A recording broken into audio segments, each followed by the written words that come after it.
al Estado de Guatemala en el exterior, en los foros, en las instancias internacionales en las cuales deba participar. ¿Y cuáles son esos órganos? Pues uno es que un órgano importante, principal dentro del derecho interno, es el presidente de la República. Y a este presidente de la República, la Constitución política le asigna funciones específicas para expresarse a nivel internacional. Dice que en la Constitución política que corresponde al presidente de la República el diseño, la elaboración de la política y de las relaciones internacionales. Entonces, sobre la base de eso, ya establecemos que este es un órgano interno principal que le da vida a el quehacer en el derecho internacional. Diseña la política, es decir, diseña las relaciones de carácter internacional y también ratifica los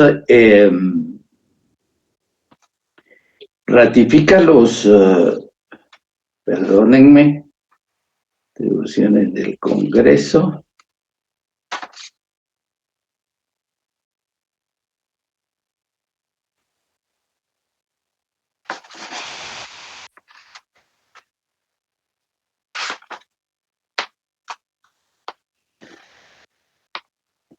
Dice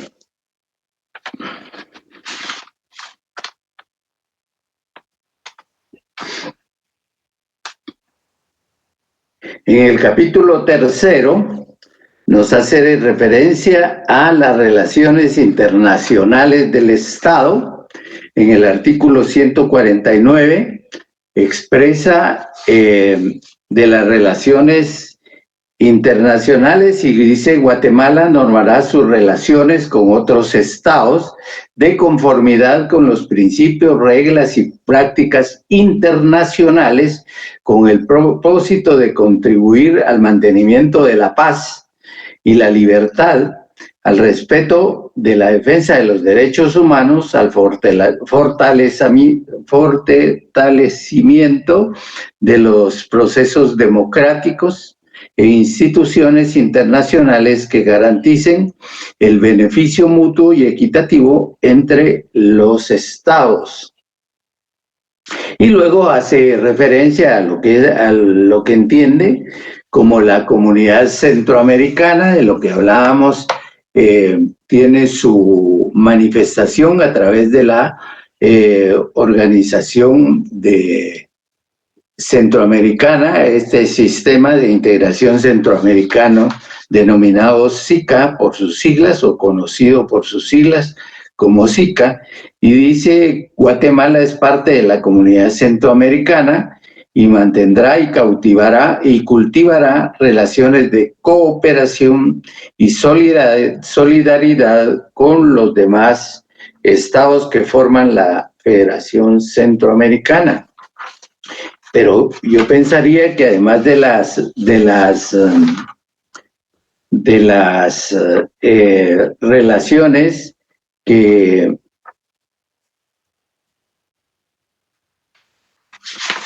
tiene con los estados iniciales de la Federación Centroamericana, también hablaríamos de los adheridos, como es Belice, como resulta con Panamá y con la República Dominicana.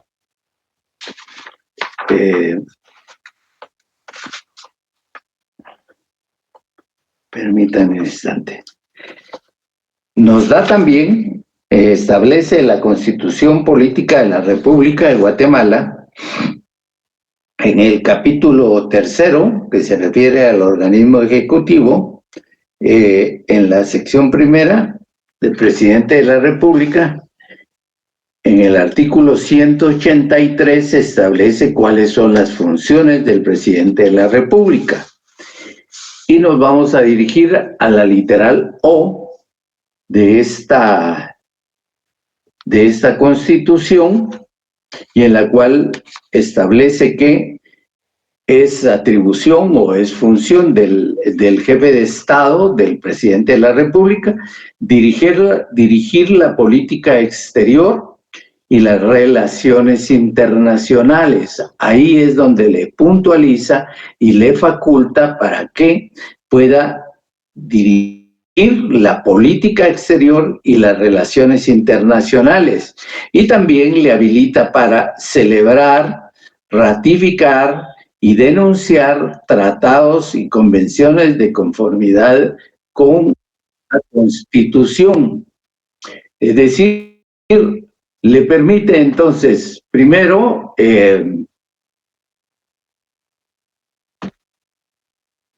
celebrar los convenios, celebrar los tratados, celebrar acuerdos, normativa internacional que pueda producirse también a través de sus propios delegados, a las conferencias específicas que puedan tener no solo los estados, sino que además de los estados, las organizaciones intergubernamentales que puedan generar también normativa internacional. Entonces, celebra, ratifica, significa que firma, suscribe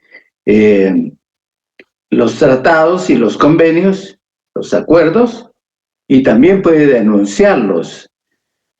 Cuando se dice que denuncia un acuerdo, simple y sencillamente está renunciando a ese tratado, se está separando de ese tratado, y para ello tiene que llevar también todo un proceso en retroactiva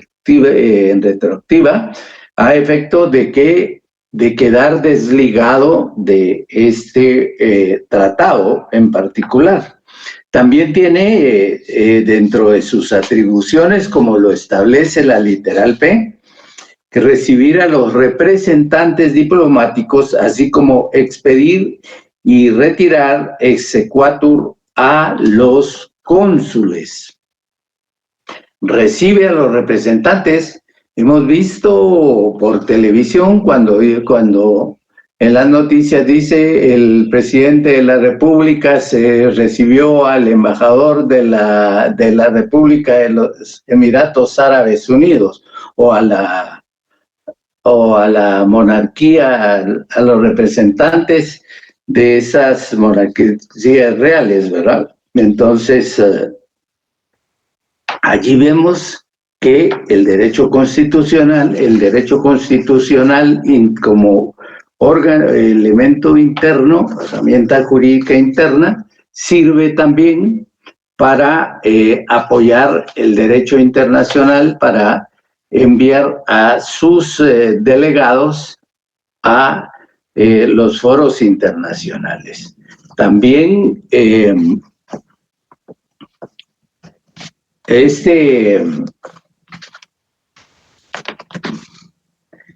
existe otro órgano que a nivel interno sirve para tener o establecer o ejecutar las decisiones del presidente de la República, y ese órgano es ni más ni menos que el canciller, que es el ministro de Relaciones Exteriores, que conjuntamente con sus delegados externos, embajadores, cónsules, son los que van a nivel internacional a establecer relaciones, las relaciones internacionales con otros estados. Estado que envía y estado que recibe. Entonces, a partir de ahí es esa disciplina jurídica del derecho constitucional le sirve de un apoyo bastante importante a el derecho constitucional desde el marco jurídico en cuanto a la habilitación de sus delegados, podríamos decir, de sus embajadores, de sus cónsules, de sus órganos plenipotenciarios, que son los elementos que deben de llevar cada uno de los, fundamentalmente los embajadores, que llevan la voluntad del Estado, es decir, la expresión política del quehacer del Estado o de las posiciones que asuma. Luego tenemos otra disciplina importante a nivel interno, como es el derecho administrativo. En el derecho administrativo, porque encontramos diversas instituciones con competencias específicas que tienen autoridades ya sea colectivas o que tendrán autoridades individuales, pero que tendrán competencias, facultades y habilidades para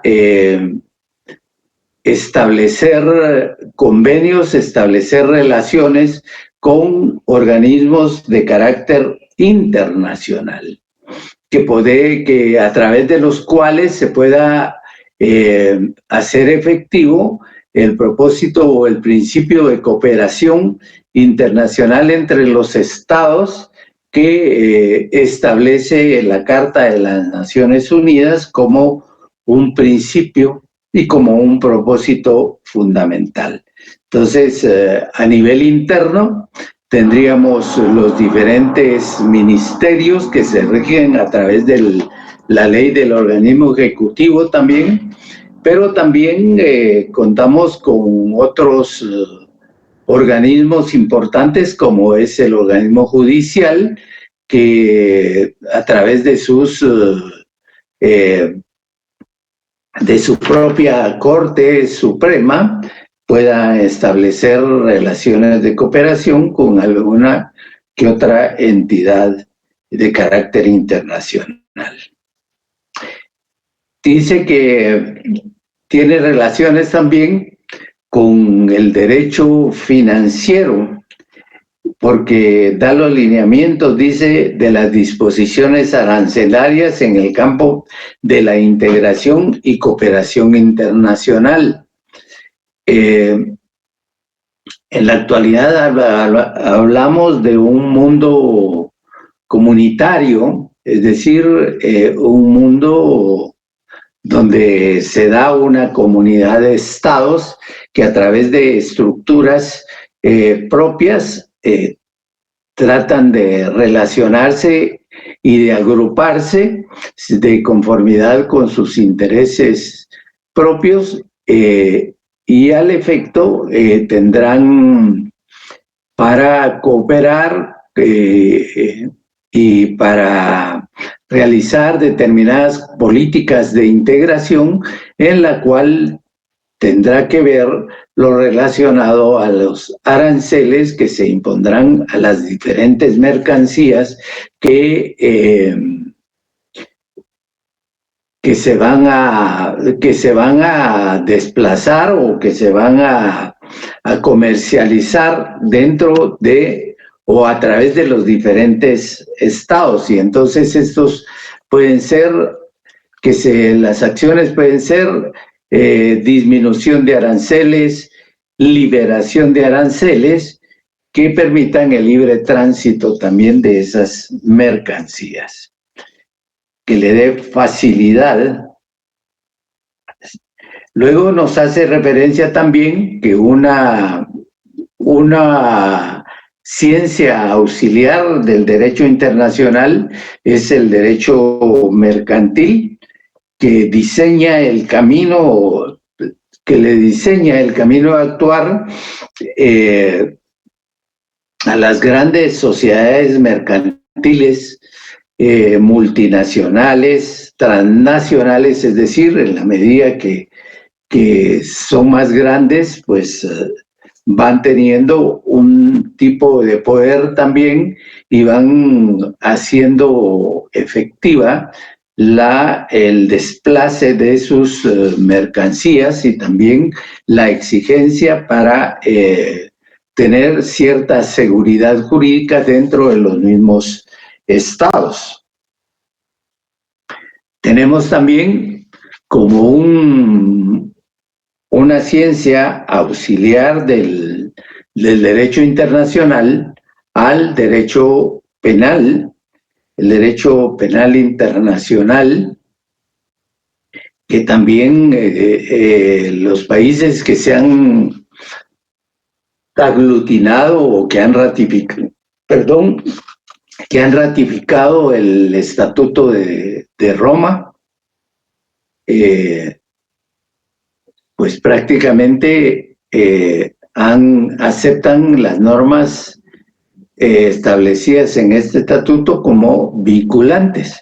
Y de acuerdo a ello, ahí pues, se diseña una serie de delitos importantes de carácter internacional que afectan a los diversos países. Yo creo que ahora no hay país que quede al margen o que quede exento de acciones de carácter criminal de grupos organizados del crimen que laceran lo que se denominan los bienes jurídicos tutelados, dentro de los cuales se encuentra la integridad física, la vida, la libertad en todo sentido de las personas, y de acuerdo a ello, entonces el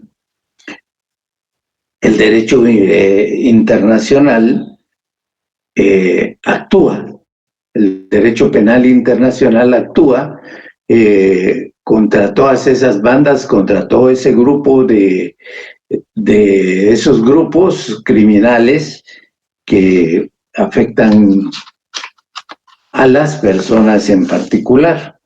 Y dice que el doctor nos dice aquí que el derecho penal nos fija la tipificación y encuadramiento y criterios de los delitos de carácter internacional, tales como la piratería, el tráfico de estupefacientes, la trata de personas y algunos otros como el terrorismo internacional, que pueden afectar a las personas individuales, a los habitantes de un país o de un estado a nivel internacional, que se van desplazando en cada uno de esos estados y a los cuales entonces a nivel internacional se les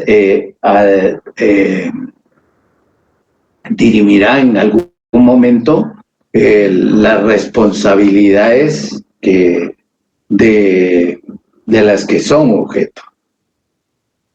Luego tenemos como también una ciencia jurídica auxiliar de carácter interno, como es el derecho civil, que regula las situaciones jurídicas de las personas individuales, pero también de las personas morales, colectivas, ficticias, que tienen su quehacer también a nivel del derecho internacional. Es decir, entonces encontramos que Hay diversas disciplinas, ciencias del derecho que tienen en algún momento una función de apoyo hacia este derecho internacional, porque por el relacionamiento mismo que decíamos de las personas, el relacionamiento mismo del ser humano entre sí como fundamento de las relaciones internacionales. Luego tenemos que hablamos de que habían disciplinas de carácter jurídico y disciplinas generales no jurídicas, pero que le daban valores y que le daban elementos e insumos al derecho internacional. Y dentro de esas contamos en primer lugar con lo que es la historia, base fundamental para entender cómo el ser humano y los grupos humanos se han desplazado por diversas regiones y se han asentado en determinados lugares, dando motivo, dando paso a la creación de comunidades, luego esas comunidades convertidas en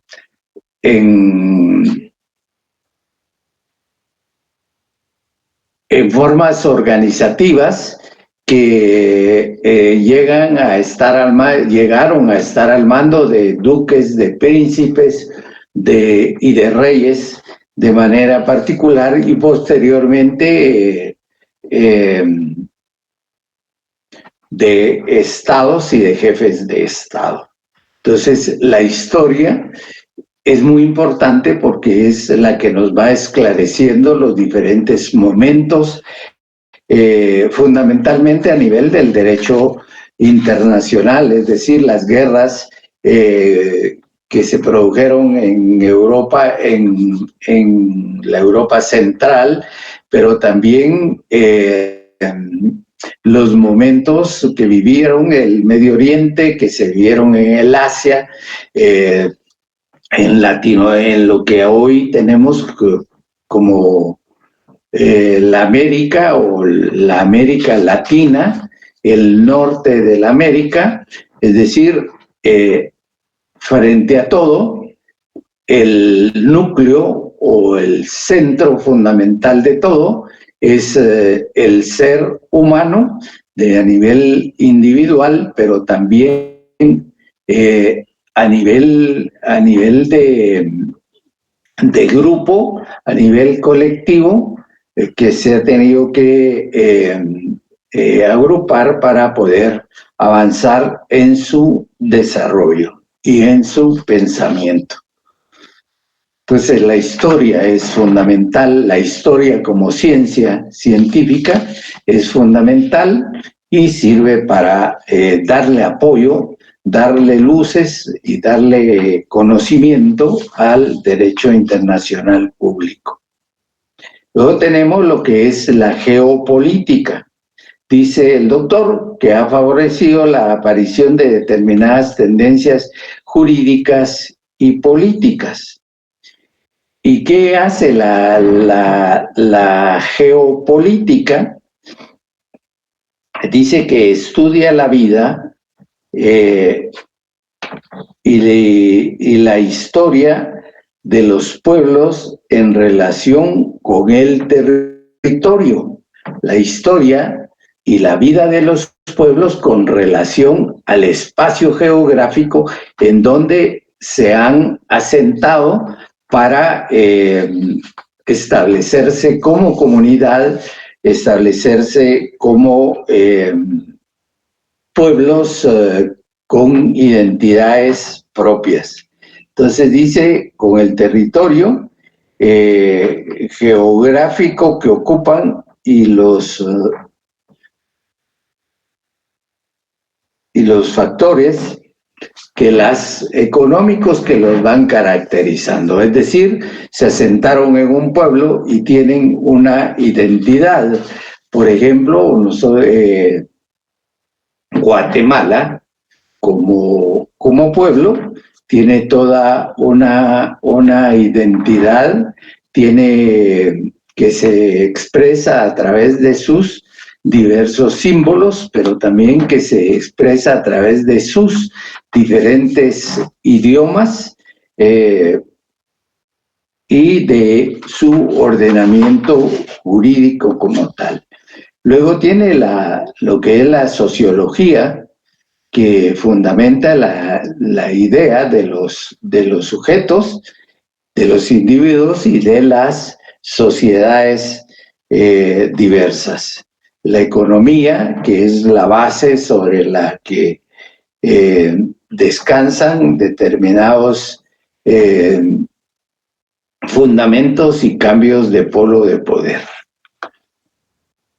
En ese sentido, entonces, tenemos la existencia de estas disciplinas jurídicas que le ayudan al derecho internacional a imprimir determinada dinámica en su desarrollo, en su desenvolvimiento, y lleva una finalidad concreta, que es el crecimiento de las poblaciones que forman parte de los estados, que son un elemento fundamental del Estado.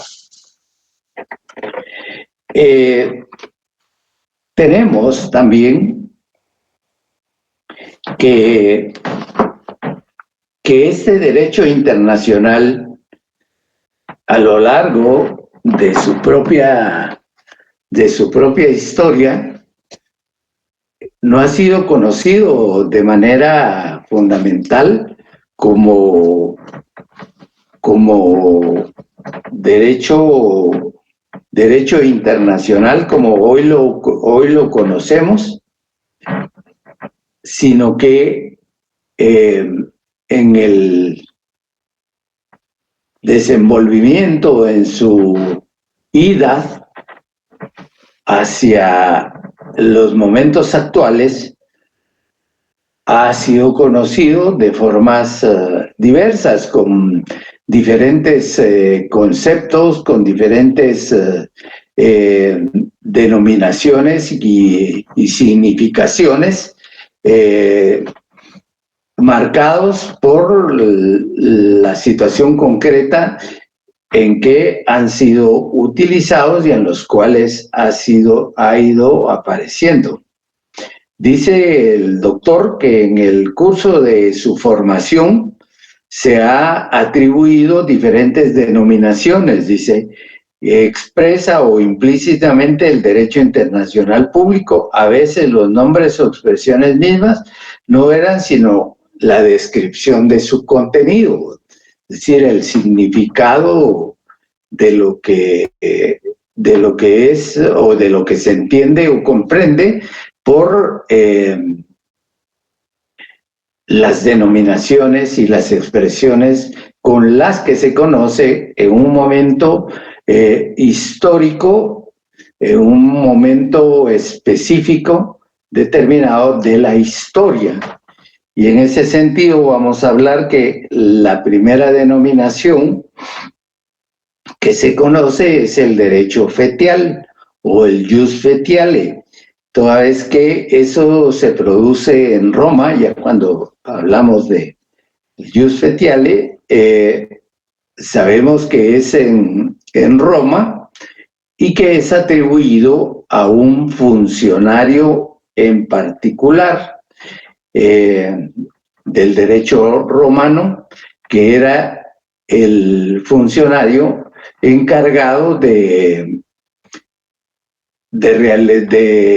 llegar a declarar la guerra o de ponerles fin a las guerras mismas en particular y establecer la paz.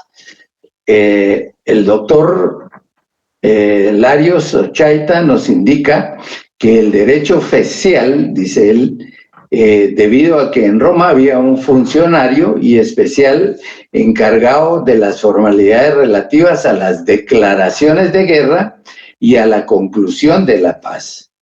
Entonces dice, vemos como orígenes del derecho internacional, porque se integraba en cuanto a declarar la guerra, tenía las facultades propias de llegar a decir, bueno, este es el momento de que ya se rompió la diplomacia y entramos a la guerra total, y bueno, allá vamos y a ver cómo nos va. Pero también tenía dentro de sus facultades ponerle fin a esos conflictos bélicos que se habían explotado, podríamos decir, y era necesario, ya cuando había una especie de impasse, declarar la paz. Dice que el Ius Fetiale, así denominado, en Roma, era un individuo o miembro del colegio de 20 sacerdotes encargados de los ritos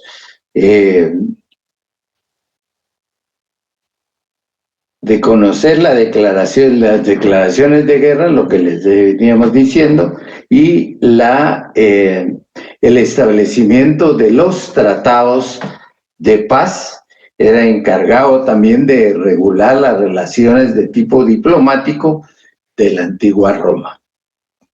Entonces, por eso se le denominaba a ese derecho internacional que no tenía un desarrollo como en la actualidad, un desarrollo pleno.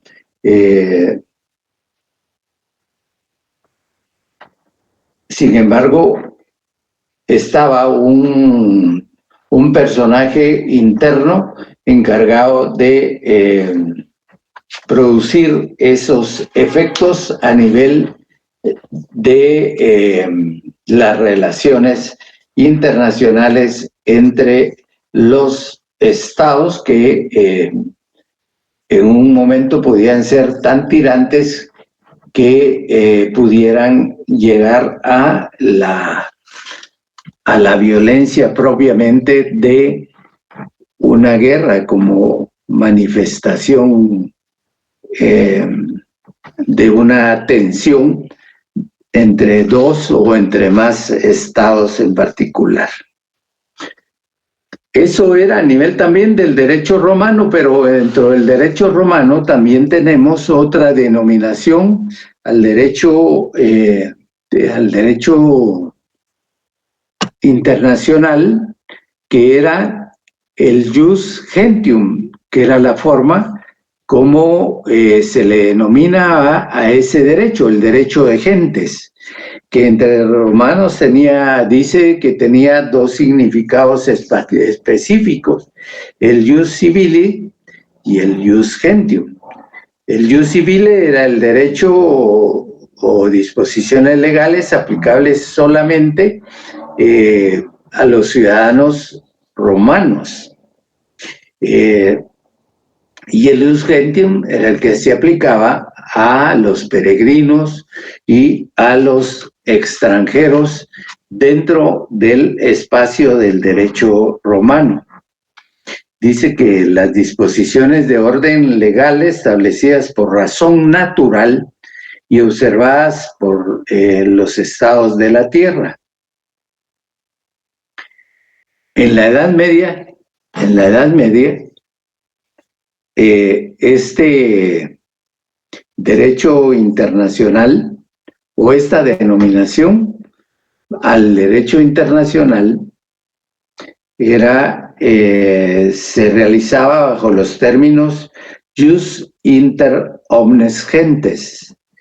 El derecho también de gentes Y el término así inventado a nivel latino, este término se le atribuye al filósofo, al teólogo de la Universidad de Salamanca, Francisco de Vitoria. Él tiene el privilegio de haber sido el primero en sostener la teoría de una comunidad de estados. Él ya percibía, ya tenía la concepción de entender a los estados como en la actualidad se conoce a los diversos grupos como comunidad. Y estos eran regulados por el jus inter omnes gentes. Luego tenemos otra denominación ya feliz, en donde un filósofo o jus filósofo inglés, que Jeremías Bentham, le denomina al derecho, a esta parte del derecho, como derecho internacional. Es decir, es el primero en darle esa denominación, en darle esa sección a este conjunto de relaciones de carácter internacional, ese conjunto de principios, su conjunto normativo, ese conjunto de principios consuetudinarios que le van dando también vida, existencia y ser al derecho internacional. También tenemos otra denominación del derecho para conocer el derecho internacional y separarlo de la normativa interna, del orden jurídico interno, es el derecho de las naciones, las leyes de las naciones. Dice el doctor que la Corte Internacional de Justicia, en sus diferentes resoluciones a nivel internacional, ha utilizado indistintamente términos de derecho internacional como el derecho de gentes y la ley de naciones, es decir, que son que utilizándolos una alta corte internacional son válidos entonces para denominar al derecho internacional. Sin embargo, en la actualidad, no obstante, a pesar de los embates que ha sufrido el derecho internacional en cuanto a su desconocimiento, en cuanto a su vulneración y quebrantamiento, se le conoce como derecho internacional público, que es el que rige a todas las naciones, alrededor de 193 países que forman parte de esta comunidad internacional y que se rigen por las normas y principios establecidos en la Carta de las Naciones Unidas. En la Carta de las Naciones Unidas, en donde están fijados los propósitos, están los fines, los objetivos y fundamentalmente, principalmente, lo que se denominan los principios del derecho internacional que enlazan toda acción, que son parte transversal de todas los tratados, de las convenciones y de los distintos tipos de organizaciones que hay a nivel en el exterior, en el quehacer del relacionamiento existente entre estados, entre países, entre personas y personas jurídicas internacionales, entre transnacionales, entre multinacionales, entre personajes de la vida cinematográfica internacional que se rigen por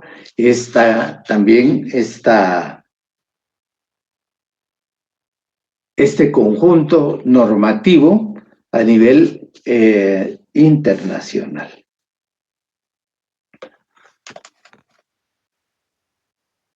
Pero ya vimos entonces cómo se define, qué ciencias son, en qué ciencias se apoya para su desarrollo y cómo se le ha conocido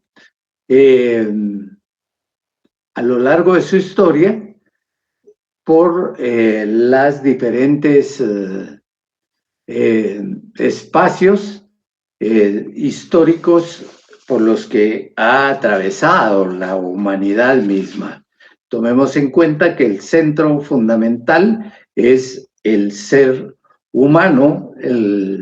Las relaciones internacionales tienen como núcleo fundamental el ser humano, las sociedades. Entonces, este derecho internacional, para llegar hasta esos momentos actuales,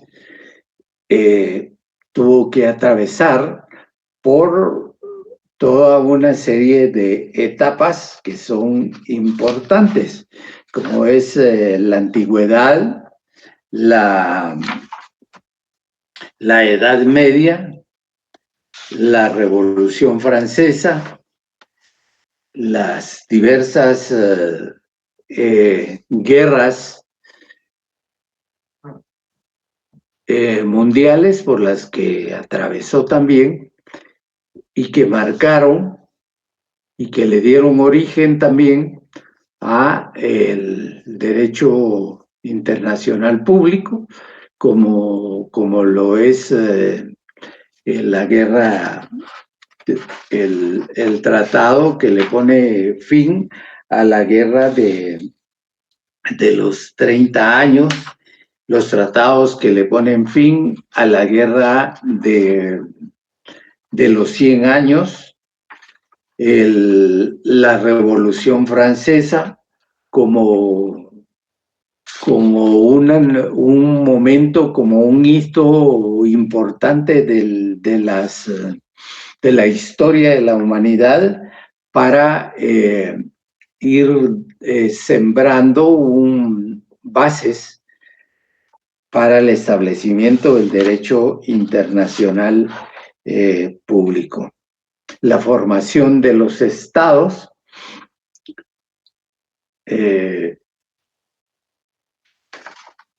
como elemento principal a nivel europeo del nacimiento de este interrelacionamiento del derecho internacional.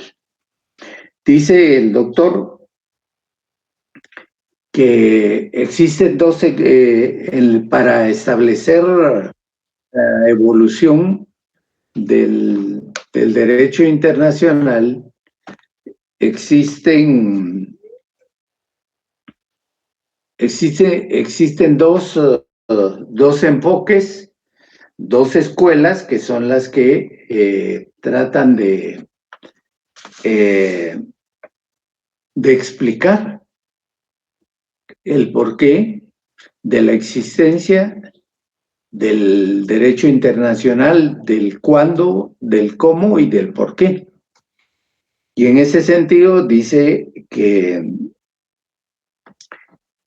existen dos concepciones que se aglutinan en dos escuelas distintas.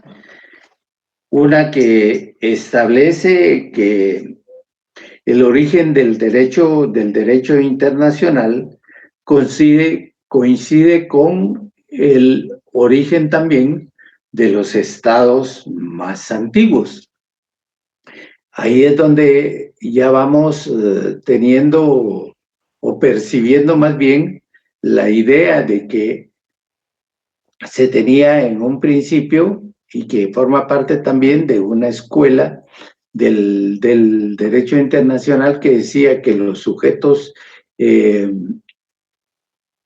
principales, protagonistas y únicos del derecho internacional eran los estados.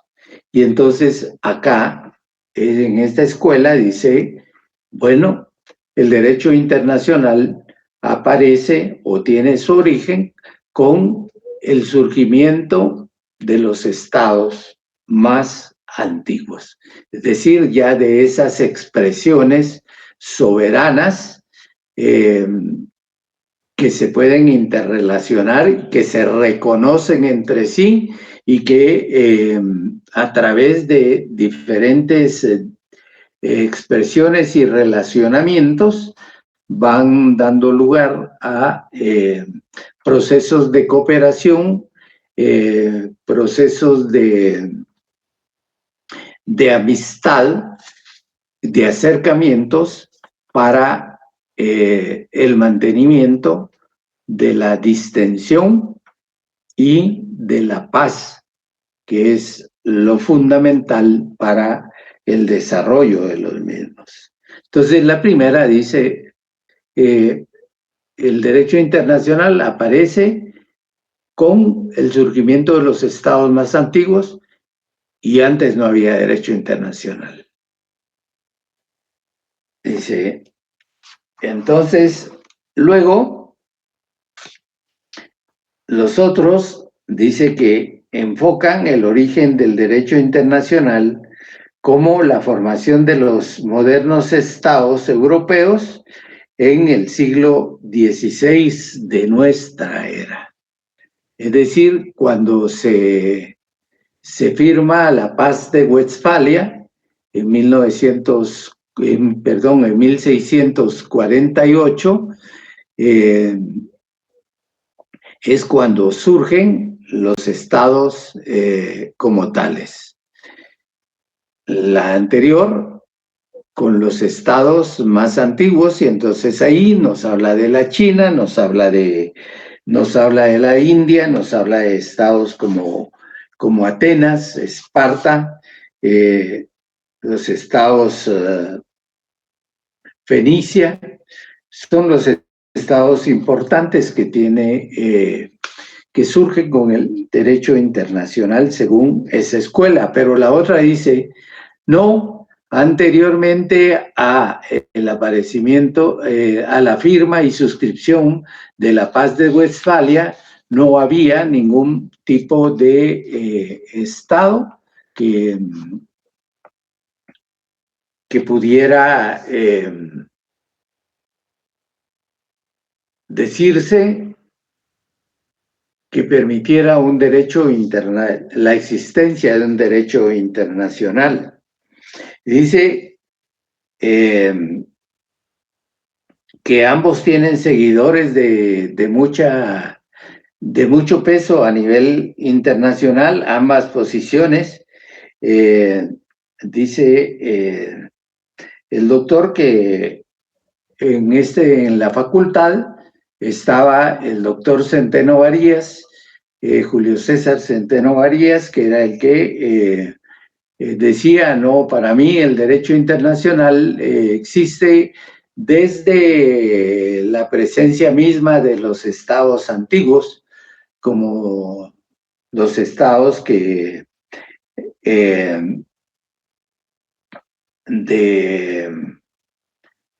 España, Francia, dice él en particular, y el doctor dice que él está en favor de la segunda escuela, es decir, que el derecho internacional nace con la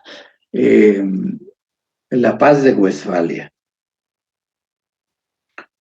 Dice, Los argumentos en favor de la primera escuela son, entre otros, que es erróneo en ignorar la existencia de los estados antiguos. Y erróneo también juzgar las relaciones internacionales y sus instituciones con criterios del siglo XX. En favor de la segunda escuela, se alega que al hablar del derecho internacional público se refiere al derecho internacional público contemporáneo, codificado.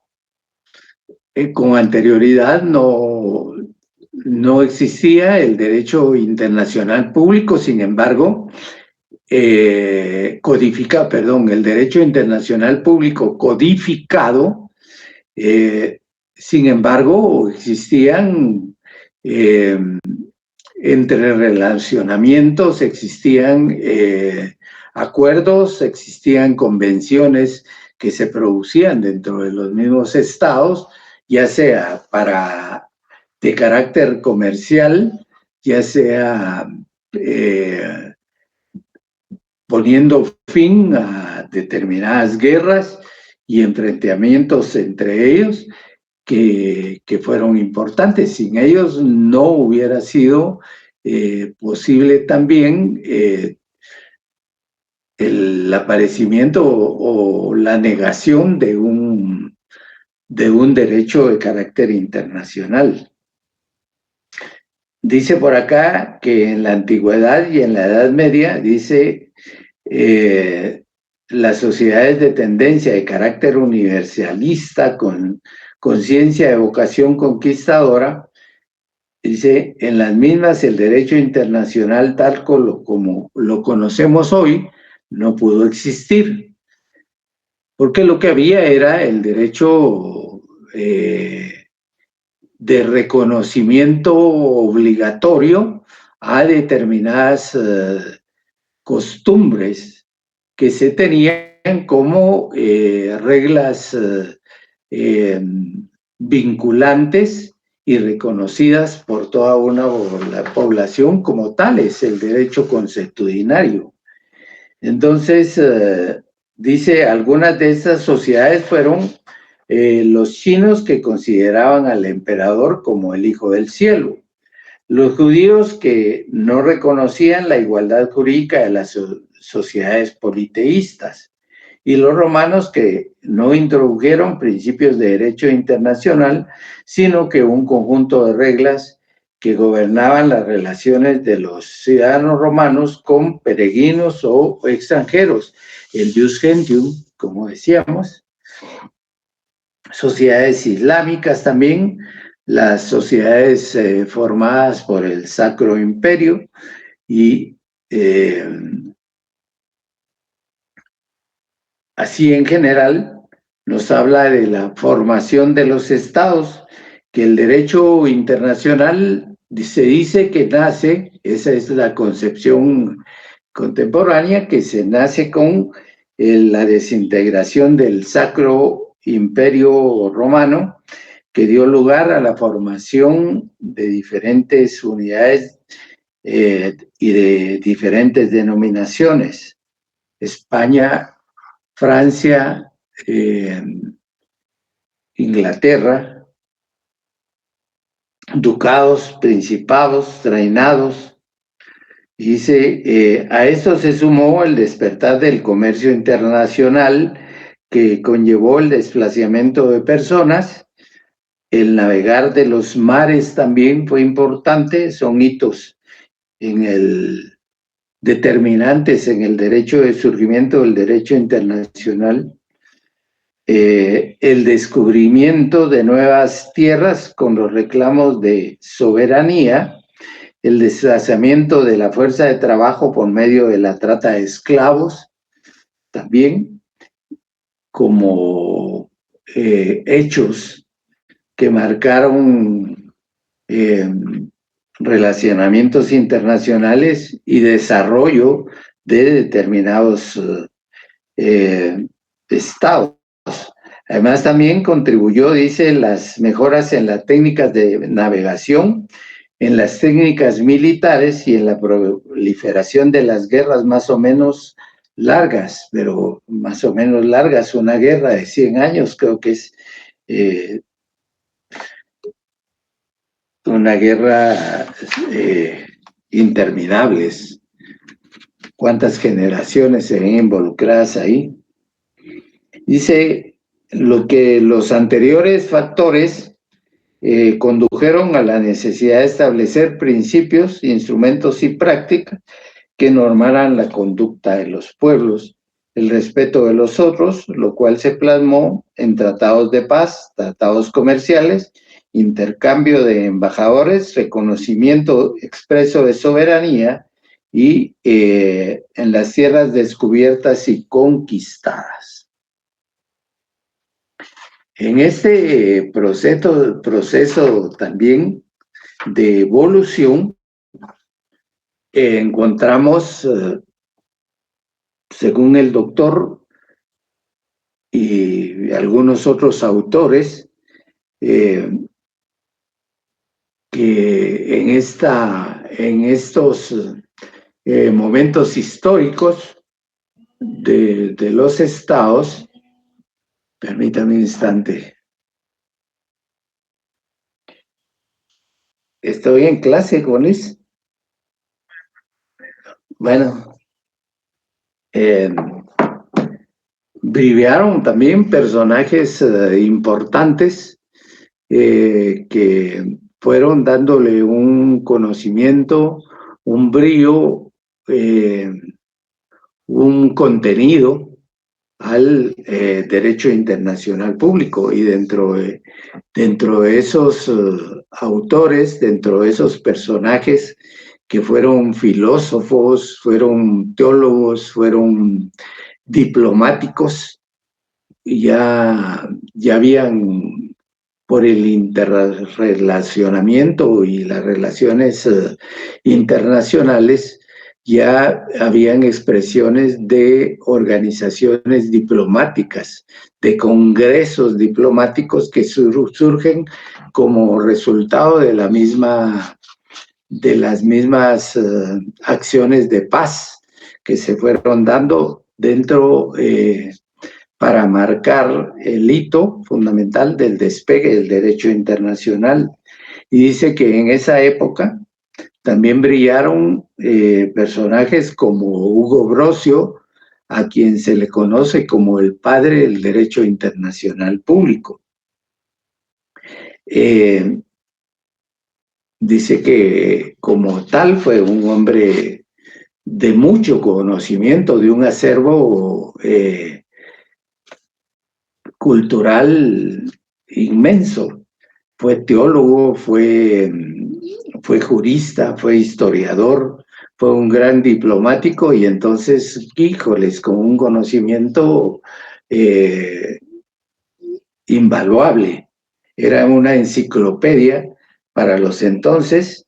Dice, embajador de altos quilates durante los últimos 10 años de su vida, dice, y para él el derecho, la base de todo el derecho era el derecho natural, es decir, entendido como el conjunto de leyes derivados de la razón universal, y se resume de los grandes principios de el daño exige reparación. Este es un principio fundamental del derecho internacional, que todo Estado que infrinja daño hacia otro tiene el deber fundamental de resarcir ese daño. Y de ahí es donde nace también ese principio que es parte del derecho consuetudinario, surge como el derecho consuetudinario, en donde establece que todo daño exige reparación, debe indemnizarse. Y hay otro principio fundamental, que es el pacta sunt servanda, que dice, todo acuerdo debe de cumplirse, toda palabra debe de honrarse. La buena fe debe de centrarse en toda celebración de tratados, de convenios y acuerdos internacionales. La libre navegación existe sobre los mares. Según él, teniendo la idea de que los mares eran libres y que todos los navegantes tenían la opción de poder viajar y surcar esos mares en la medida de el impulso de sus propios intereses. Dice que el jus gentium se opone al derecho natural. La ley costumbrista de las naciones formadas por la conducta y la voluntad de los mismos. Y luego aparece otro personaje también de mucho acervo y conocimiento de las relaciones internacionales, como es el teólogo Francisco de Vitoria, de 1490 a 1540. También está el otro personaje tan importantísimo, teólogos, filósofos, historiadores, Francisco Suárez, Santo Tomás de Aquino, en la Suma Teológica, aplica un método escolástico y dice que consideran el derecho natural como fundamento de sus teorías. El derecho natural es el derecho que reconoce en cada individuo, en cada persona, una serie de principios que deben ser respetados por los demás. Es decir, que el derecho emana de la persona misma o está dentro de la persona misma. Dice que toman el derecho natural como fundamento de sus teorías, pero para ellos el principio fundamental es que todas las leyes se derivan y están subordinadas a la ley divina, y parte de la cual es la ley natural, definida como un cuerpo permanente de principios enraizados en el orden divino. Tenemos a Samuel Pufendorf como filósofo de esa época,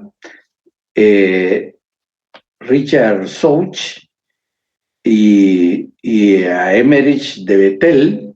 Él escribió una obra importante y creía en la voluntad de los pueblos. Luego tenemos la Revolución Francesa. La Revolución Francesa dice que alteró sustancialmente la organización de la comunidad internacional, ya que trajo consigo las ideas de libertad e igualdad e introdujo la idea de organización de estados nacionales. Eso es lo importante. La organización de estados nacionales que reconoció la igualdad de derechos para todos y la libertad de los mares para el mundo. En 1814 surgió la primera forma de gobierno internacional a cargo de Austria, Prusia, Gran Bretaña y Rusia, y más tarde, en 1815, formó la Santa Alianza. En esta misma época,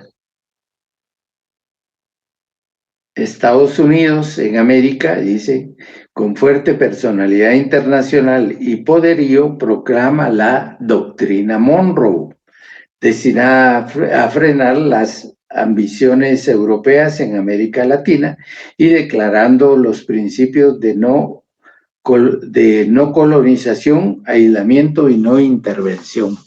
Esos son los principios de James Monroe que se establecen en una doctrina y que en resumen indica que América es para los americanos.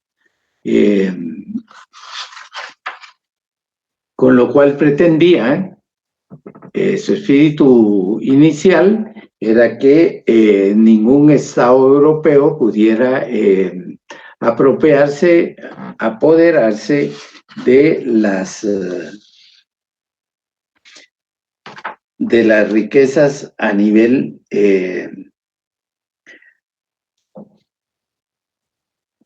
americano, del continente americano, y entonces establece ese dique, dice, aquí no va a venir ningún europeo a perjudicarnos, y ni a apropiarse ni a afectar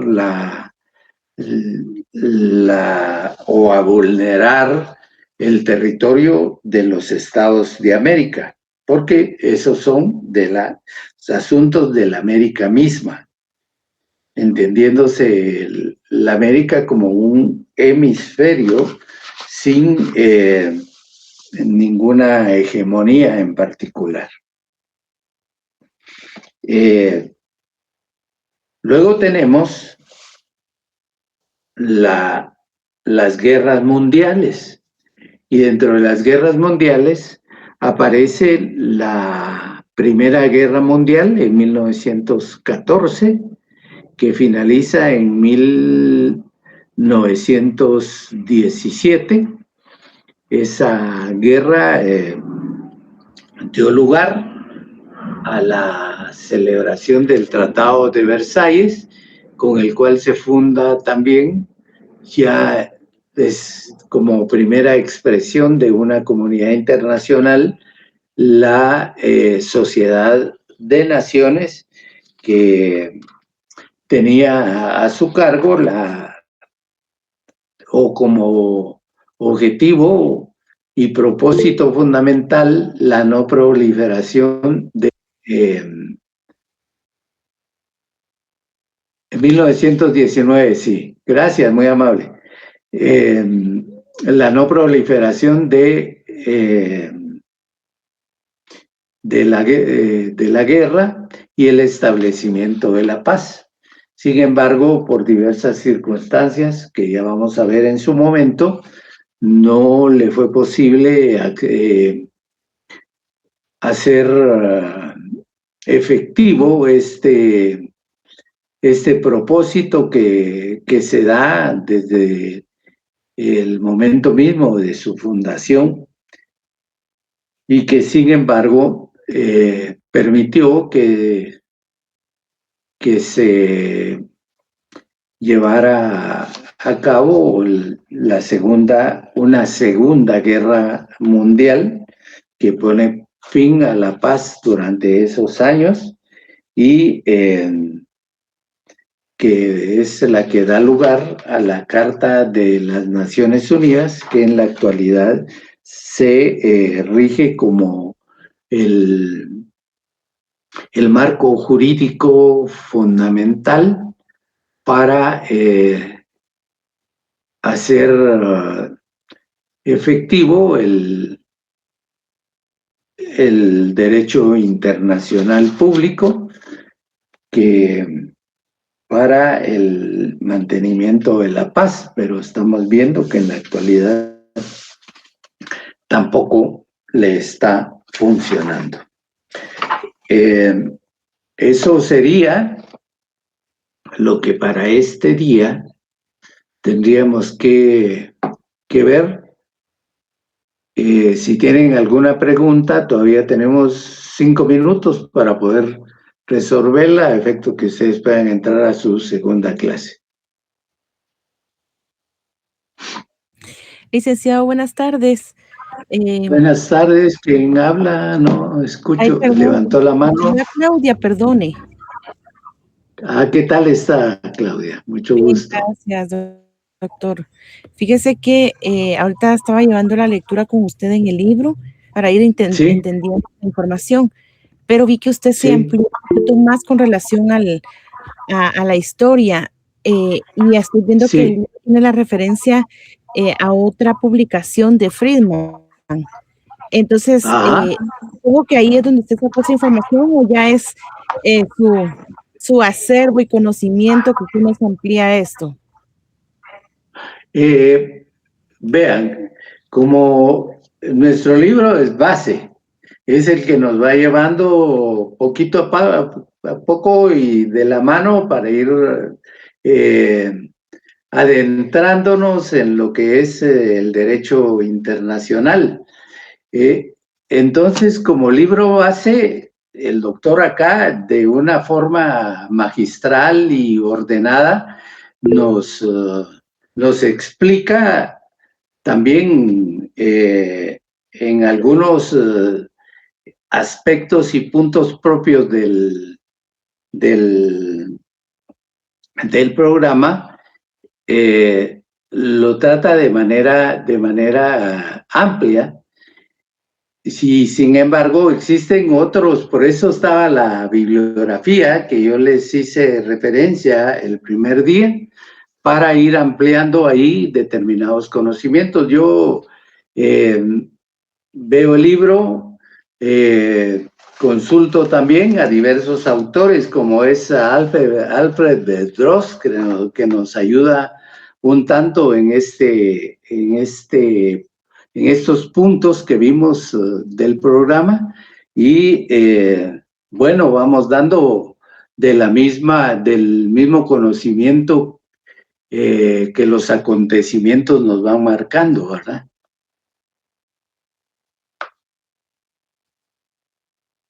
Joana. Muy buenas tardes, licenciado. Con una Buenas preguntita. Fíjese que a mí se me ha pasado el año de la Primera Guerra Mundial. Fíjese que me perdí. Yo estaba leyendo bien el libro, pero acá habla solo sobre las dos guerras mundiales. Y entonces sí, me quedé solo así como que... Es que yo les traté de puntualizar un tanto en cuanto a las fechas o el estadio o el periodo en que se realizó esa guerra, que fue en 1914 y termina en 1918, y 1919 ya se firma un tratado en particular. Es que eso fue donde me perdí, porque también el tratado, o sea, yo la verdad Finaliza con el Tratado de Versalles. Ah, muy bien. El Tratado de Versalles es el que le pone fin a la guerra y le da el surgimiento a la Sociedad de Naciones, que es una organización encargada de la paz y el establecimiento de la cooperación internacional. Perfecto, Lick. Gracias, oiga, disculpe, es que esa sí se me Bueno, pasó y solo leí las dos. está bien, entonces, así es como vamos caminando. Entonces, importante que vayamos intercambiando las ideas. Si no hay otro punto, damos por terminada hoy la clase y damos espacio para que ustedes puedan entrar a su siguiente curso. Gracias, doctor. Gracias. Gracias, doctor. Buenas tardes.